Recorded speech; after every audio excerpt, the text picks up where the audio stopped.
So, kamusta po mga ka-Streetwise? Ako po si Takeru Miyamoto at welcome po sa aking munting channel. So, mga kababayan, binisto po talaga ngayon ni Yusek Claire Castro na itong si Magalong DDS. Actually, alam naman po natin yan no, na si Magalong DDS po talaga. Pero ang pangit po kasi dito, mga kababayan, ang pangit talaga dito sa ginawa nga po ni Magalong, pumasok siya sa PBBM admin para po mang-spy. Ayun po yung pangit dito sa ginawa ni Magalong. So, tinan nyo to para makuha natin yung point, no? So, ito yung sinabi ni Claire Castro nung last week. Sabi dito, di ba? Whose nerve Palace ask Magalong to name names. Tinan nyo si Magalong, mga kababayan, hanggang ngayon, wala na po sa ICI, ingay pa rin po ng ingay. Daldal pa rin po ng daldal. Tanggal na nga sa ICI, daldal pa ng daldal. Laging sinasabi ni Magalong, kilala ko yung mga nangurakot. Kilala ko yung mga congressman na nangurakot.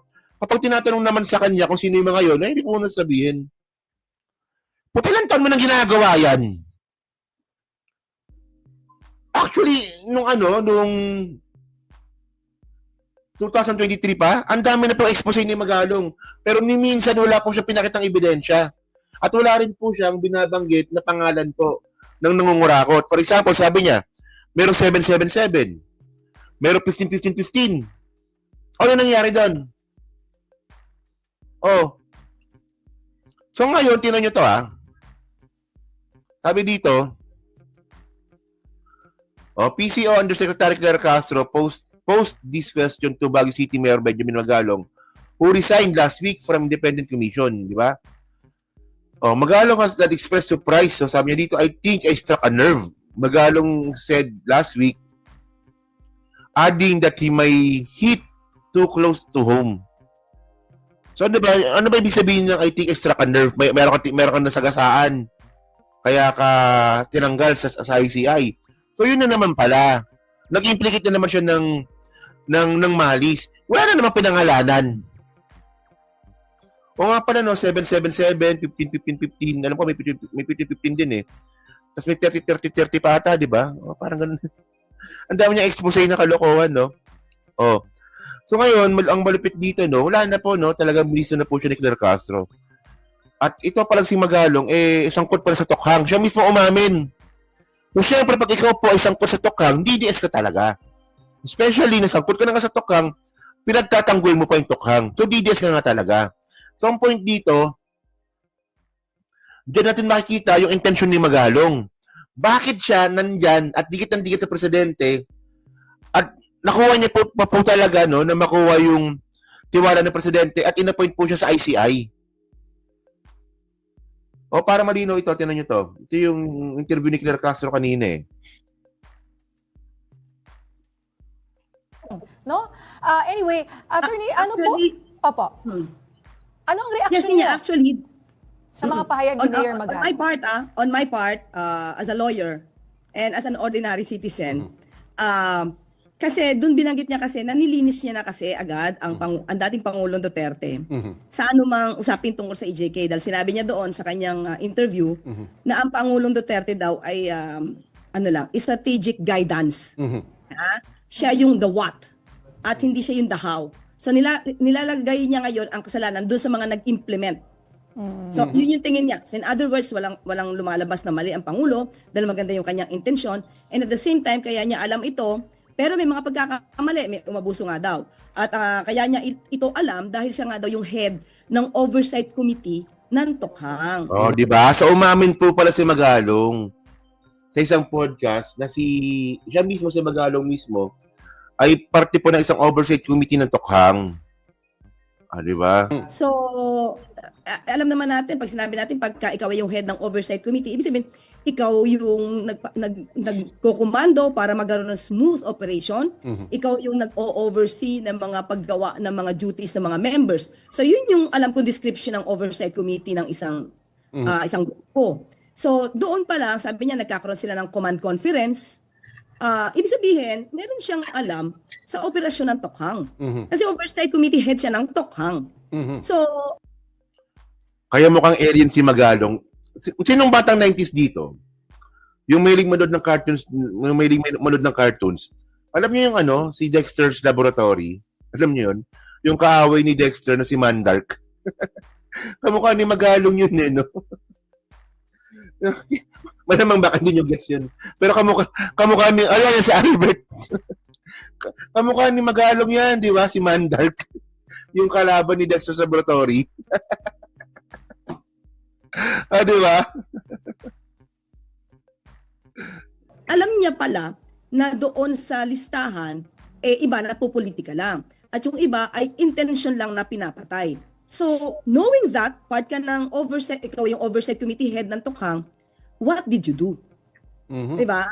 So, anong ginawa mo? Bakit lumarga pa? Bakit dumami pa? Kung from the start, alam mong ganito, so dapat diba, at least kung good governance ka, nakapagdemanda ka na before or nareklamo mo na. Pero yun nga, Attorney Claire, narinig ko nga yung sagot niya. Sabi, pinagsabihan naman daw niya yung mga general daw doon, pati mga police. Pero tingin niyo, sapat na ho ba to bilang trabaho mo, bilang yun nga, member ng Oversight Committee na? Pinagsabihan mo lang, yun na yun. Sa akin personal to, no? Kasi kung ikaw naman alam mong mali, ano dapat, natin, ano yung sunod mong ginawa? Kung pinagsabihan mo, sapat na rin ba yun? Yun ang magandang tanong sa kanya. Sapat na ba yung ginawa mo na pinagsabihan mo? O hindi ba dapat may ginawa ka dahil ito ay isang krimen? Hindi lang isa, maraming krimen. Uy, batang 90s din ako Batang 90s lang ako, hindi ako 70s. Si Semper lang yun. Ginawa. So hindi ba dapat mas kumilos siya? At hindi rin niya dapat ipagtanggol si Senator Bato at that time. Dahil sabi niya, pinagsasabihan niya din daw si PNP chief at that time, Bato de la Rosa. So, ano nangyari? So, ano nangyari dun sa mga napatay na inintensyon? Nagkaso ba yun? Anong report doon? Yun yung magandang tanong. Anong naging report doon? Sino na panagot doon? Alam ng Pangulong Duterte pala yung nangyaring ito? Anong ginawa? And after that, what happened? So at least you get the point, no? You get the point. Na itong si Magalong pala talaga, no, sa tagal-tagal po nating nakikipagagawan kay Magalong, siya pala yung isa sa mga pasimuno ng Tukhang. So kaya naman pala mga kababayan na na talagang malinaw na itong si Magalong may pinagtatakpan po ng mga Duterte. So ngayon, syempre diyan natin makikita no, na yung intention ni Magalong na didikit-dikit sa presidente, nakapasok pa sa ICI, malinaw na po ngayon kung ano ba talaga yung intention ni Magalong, kung ba't po siya nandyan. Alam na natin. DDS pala tong hayop na to. Di ba? Kasama siya sa mga patayan. Halang din palang kaluluwa nito. Di ba? So yun, di ba? So ngayon mga kabayan, dito, saan na ba tayo? Okay, saan na ba yan? So actually mga ka-streetways, no, ang nakakapagtaka lang po talaga dito, no, syempre ngayon, yung mga kinikilos na po ni Magalong, ang mga nakakapagtaka talaga dito, kung bakit sa kabila na nga po na siya po ay umalis na sa ICI, kasi nga siya ay tinanggal, bakit hindi pa rin po siya makamove on? Ang dami po talaga mga video ngayon, na patuloy pa rin siya na na nagbibigay ng statement regarding sa ICI at ang malupit dito, yung sinasabi niya palagi na siya po ay anti-corruption advocate. Nakita na ba natin si Magalong na nagbanggit ng pangalan? Kung sino yung kurakot? Anti-corruption advocate? Yung lagi lang sinasabi ni Magalong, may nakawan dito, may nakawan dyan. Sangkot si congressman. Hindi naman sinasabi kung sino congressman yun. Sangkot si senador. Hindi naman. Meron siyang binabanggit isa. Si Martin Romualdez na naman. DDS nga. DDS nga. And by the way, mga kababayan, no, ang pinakamalupit dito, no, may kumakalat din po kasi na bali-balita na isa po din po sa mga dahilan kung bakit din po tinanggalin si Magalong kasi yung September 21 rally. No? Nakipag-usap pala siya. Ewan ko na kung kasama siya sa meeting, pero nakipag-usap din po pala siya dun po sa mga retired AFP para po sa kudeta. At open po si Magalong na magkaroon nga po ng military junta sa Pilipinas. So maraming napatay sa Baguio. Ito, bali-balita lang to, pero hindi talaga ako sure kung totoo ito. Alam niyo kasi tagal ko lang hindi pumunta ng Baguio eh. Taon na talaga, taon. Pero nakabalik ako ng Baguio last year ata, no? Last year. Nagbakasyon ako doon last year. Huling punta ko ng Baguio nung eleksyon. Oo. Pero bago noon, nakapunta pa ako last year. So, ang pagpunta ko nga doon, may mga nakakwento ka sa akin doon, no? Ito kwento lang naman, no, na ay dito sa Baguio tahimik dito. No, kasi yung mga magnanakaw daw po sa Baguio, hindi naman talaga taga Baguio. Mga dayo. So, sabi pa nga sa akin ng mga lokal doon, lokal na sasabi nito, na dito wala nang magnanakaw dito. Kasi yung mga dayo dito pinapatay ni Magalong. So, ko lang kung totoo yun, pero ay may nagbanggit po sa akin. Doon po sa, ko lang kung sinong nakapunta ng Baguio, kung narinig nyo rin po yung ganyang klaseng kwento. Sino nakarinig sa inyo ng ganyang kwento po sa Baguio? Na yung mga magnanakaw daw po sa Baguio, hindi taga Baguio mismo, mga dayo. At pag yung mga dayo po na yan, nakita nga po na nagnakaw, nangupit, pinapapatay daw po ni Magalong. Bali-balita lang yun doon. Kasi narinig ko, di ba, takal kong hindi pumunta ng Baguio, pero di ba, pero ayun na naging kwento sa akin. Di ba? Ako taga Baguio, malapit sa Baguio, di ba? So, hindi kayo ba narinig yung ba yung ganyung klaseng kwento? Kasi ako, minsan lang pumunta doon, ayun pa yung narinig kong kwento. So, ibig sabihin, maigi kayo sa Baguio. Kung totoo nga yun. Di ba? Yung massacre ng mga babaeng binintangan na shoplifter, dyan din dinukot sa Baguio. Ito, alam ni Semper, Good ka, Semper, di ba? So, ano yun ibig sabihin yung tatak Duterte po yun. Yung papatay po ng walang due process. Oo. Kaya yun. So yun mga kababayan, no? So kayo po, no? Anong masasabi nyo nga po dito sa binanggit nga po ni Yusek Claire Castro regarding nga po kay Magalong.